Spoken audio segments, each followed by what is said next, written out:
안녕하십니까? 소쿨극장의 소리내어 읽거나 눈을 감고 듣기 시간입니다. 오늘은 정조대왕 시절에 명제상으로 이름을 날렸던 채제공이 평안감사로 재직할 때 특별히 입은 은덕을 특별한 방식으로 보온하는 이야기입니다. 구독과 좋아요 그리고 알람 설정 부탁드립니다.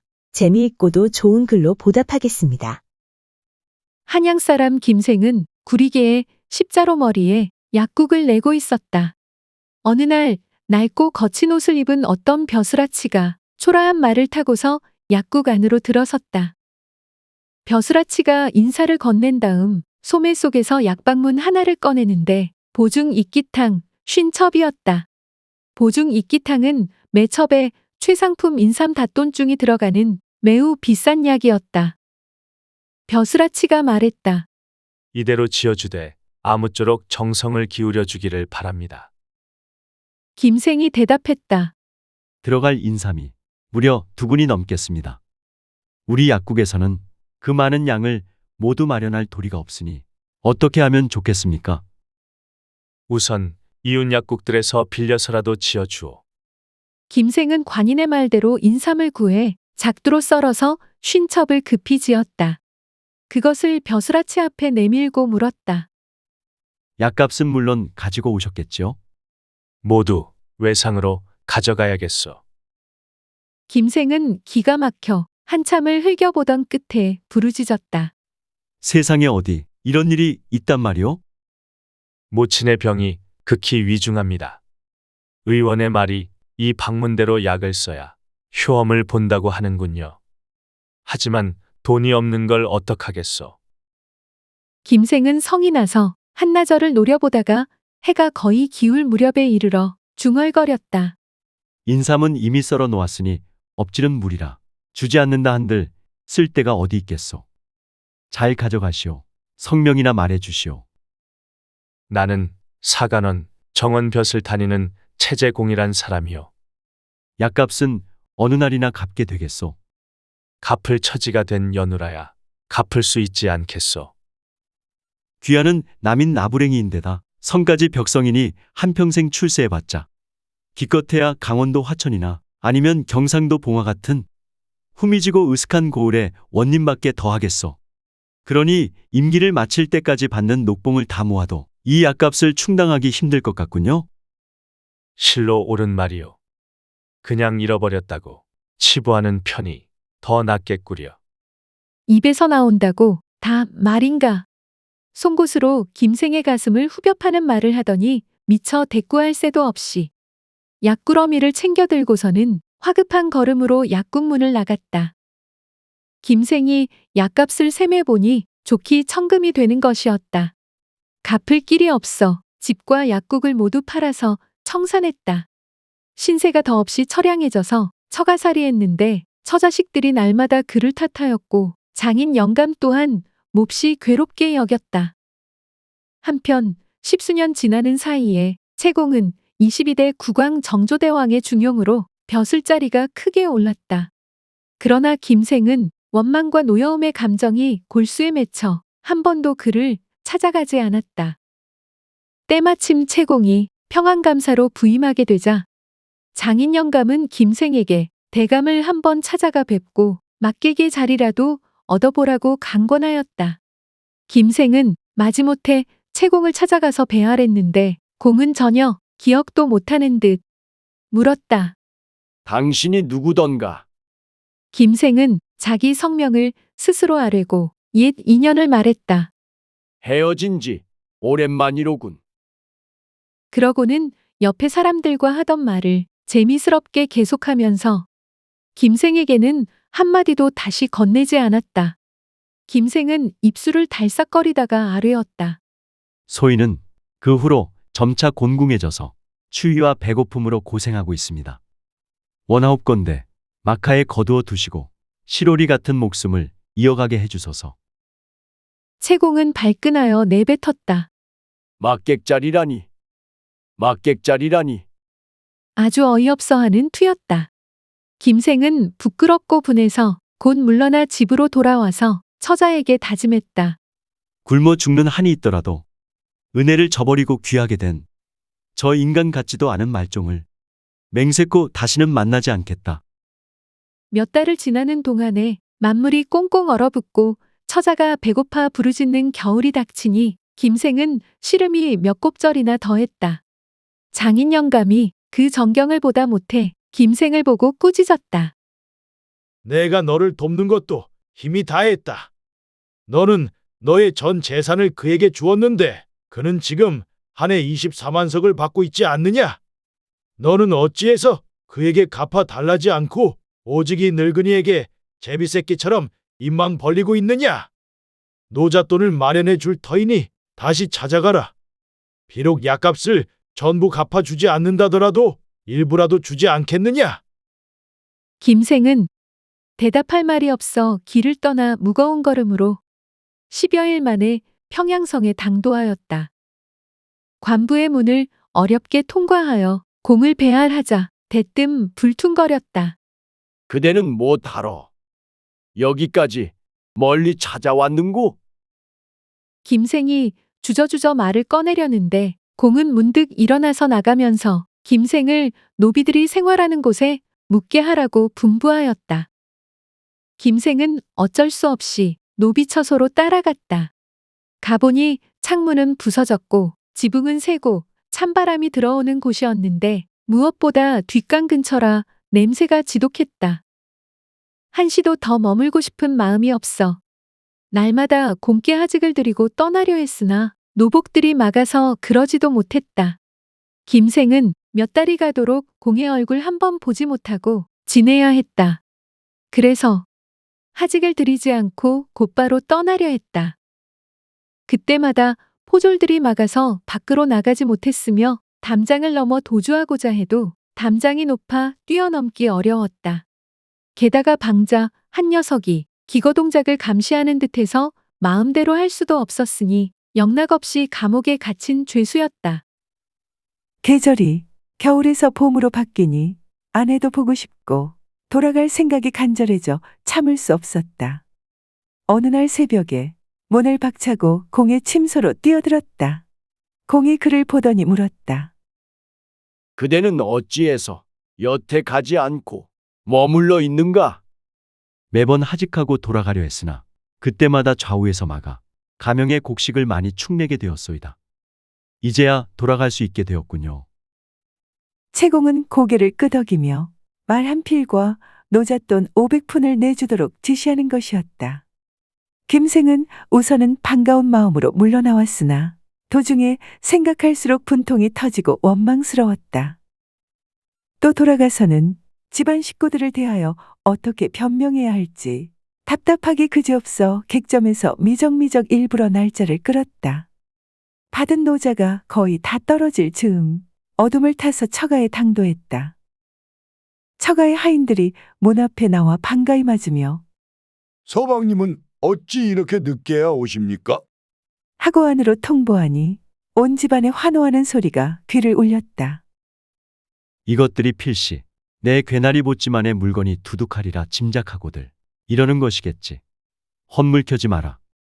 김생은 혼자 속으로 이렇게 중얼거리며 우선 안으로 들어가 장인 영감을 배웠는데 장인은 그의 손을 붙들고 위로하였다. 김생은 자기 처자가 어디에 있는지 급히 물었다. 그러자 장인이 웃었다. 자네 집에 있지?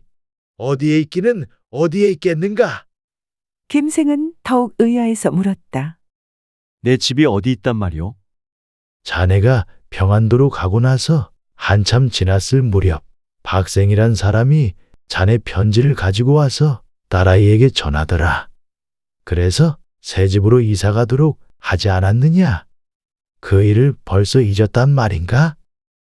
나는 처음부터 그런 편지를 보낸 일이 없소. 그리고 박생이 어떤 사람인지도 모르오. 이는 필시 그놈이 흉악한 마음을 품고 거짓으로 편지를 써서 내 철을 빼앗으려 한 짓입니다. 장인께선 남의 말을 가볍게 믿어 그놈의 술수에 걸려든 것입니까? 그러자 장인 영감이 웃으며 타일렀다. 걱정하지 마라. 내가 딸아이를 보낼 적에 저의 오라비들을 새 집에 함께 가서 돌보도록 했으니 무슨 그런 망측한 일이 있겠느냐? 그렇다면 장인 영감께서 제가 비렁뱅이가 된 것을 알고 제 처를 딴 데로 시집 보낸 것이겠지요. 장인은 급히 손을 저으며 말했다. 말은 입에서 한번 나가면 다시 주워 담을 수 없단다. 내가 어찌 그리 경솔하게 말하느냐? 우선 새 집에 가서 참말인지 거짓말인지 내 눈으로 확인해 보아라. 김생은 그렇게 하기로 하고 장인의 뒤를 따라서 남모르는 집에 당도했다. 그 집은 규모가 굉장한데 하인들이 나와서 영접했다. 안으로 들어가니 처가 의복을 곱게 차려입고서 웃음을 머금고 맞이하는 것이 아닌가. 김생은 노여움에 소리치며 뛰어들었다.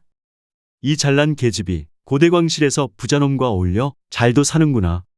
장인이 일렀다.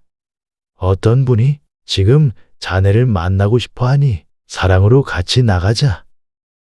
마지못해 김생이 사랑채로 따라 나가니 웬 사람이 인사를 하고 물었다. 나를 기억하시겠소? 당신은 평안감사막하에 잘 나가는 사람이거늘 나와 일면식이 있다지만 못하러 만나자고 하오. 나는 박생이라는 사람이요. 지금 평안감사의 수막으로 있는데 당신이 내려왔을 때 사또께서 은밀히 당부하셨소. 나는 김생에게 특별한 은혜를 입었다. 현모께서 몸이 허하여 죽을 뻔했는데 김생이 지어준 약을 자시고 효험을 보았다. 그렇지만 그때는 벼슬이 낮아서 비싼 약값을 어떻게 해볼 도리가 없었다. 쥐꼬리만한 녹봉을 나누어서 갚고자 했지만 그렇게 했다간 두 집이 다 굶어 죽을 수밖에 없었다. 그런 까닭에 특별한 방도로 보은하고자 하여 무척 마음이 아팠지만 여태까지 한 푼도 갚지 않고 있었느니라. 그래서 내 지위가 높아진 이후로 받은 녹봉 중에 반만 쓰고 반은 남겨서 김생을 위해 쓰기로 작정했다. 이제 김생이 나를 찾아왔으니 내가 아무쪼록 그를 붙잡아 두고는 대여섯 달 평양에 있도록 해야겠다. 또 그에게 어려움을 겪게 하여 재물을 가볍게 여기는 마음도 바꾸도록 하겠다. 그동안 모은 돈이 이제 5만 관이 넘어 지금 한양집에 있으니 너는 한양으로 가서 그 돈으로 농토와 주택, 노비, 기구 등속을 기한 안에 마련하도록 하여라. 따로 편지를 위조해서 그 처를 속일 터이니 김생이 서울로 돌아가기 전에 모두 완료하여 가족의 이사까지 마치도록 하라. 하고 소생에게 당부하셨다오. 나는 형장의 의기와 감사에게 은혜를 베풀어 준데 감동하였거니와 또한 우리 감사에 진심으로 은혜를 갚고자 하시는 마음에도 역시 감복하여 역사를 버려서 이제 겨우 마무리 지었다오. 형장 앞으로 가산이 잠옷 풍요한데 문서가 여기 다 갖추어져 있어. 형장은 이것을 잘 거두어 주기 바라오. 김생은 정신이 멍해 있다가 크게 감복했다. 공의 훌륭한 덕에 감사해하며 처자와 함께 천지신명에게 기원에 맞이 않았다. 새 집에서 안락한 생활을 누려 몇 달 지났을 무렵 채공이 정식으로 김생을 평양으로 초대했다. 김생이 평양부중에 들어가자 공이 자기 옆자리에 앉게 하고는 마치 동기간처럼 두 손을 꼭 쥐었는데 그 진심이 가슴으로 전해져 김생은 순간 먹먹해졌다. 들어주셔서 고맙습니다. 용어 풀어올리겠습니다. 구리개는 지금의 을지로 1가와 2가 사이 지역입니다. 구리개는 한양의 대표적인 약방 거리였습니다. 본래 야트막한 언덕이 있었는데 진흙으로 되어 매우 질고 누런색을 띠어 구리개라 불렸다고 하는군요. 해방 이후 을지문덕 장군의 이름을 따서 을지로라 지었습니다. 보중 익기탕은 병우의 피로 기가 허한 증상, 식욕부진 개선의 체력 증강제로 사용하는 처방이라고 합니다. 첩은 약봉지에 싼 약의 뭉치를 세는 단위입니다. 돈중은 무게의 단위라고 하는군요. 귀금속이나 한약재 따위의 무게를 잴 때 쓴다고 합니다. 정원은 조선시대에 사간원에 속한 정육품 벼슬입니다. 채제공은 조선 후기에 강화유수, 우의정, 영의정 등을 역임한 문신입니다. 특히 정조대왕 시절에 명제상으로 이름을 날렸습니다. 남이는 조선 후기 내내 탄압받는 야당이었다고 하는군요. 벽성은 흔하게 볼 수 없는 아주 드문 성을 말합니다. 막객은 조선시대에 감사, 유수, 병사 등을 따라다니며 이를 돕던 무관 벼슬입니다. 수막은 이방, 비장을 이르던 말입니다. 각 지방관이나 사신 또는 외직 무관에 속한 6비장 가운데 으뜸이라는 뜻에서 유래한다고 합니다.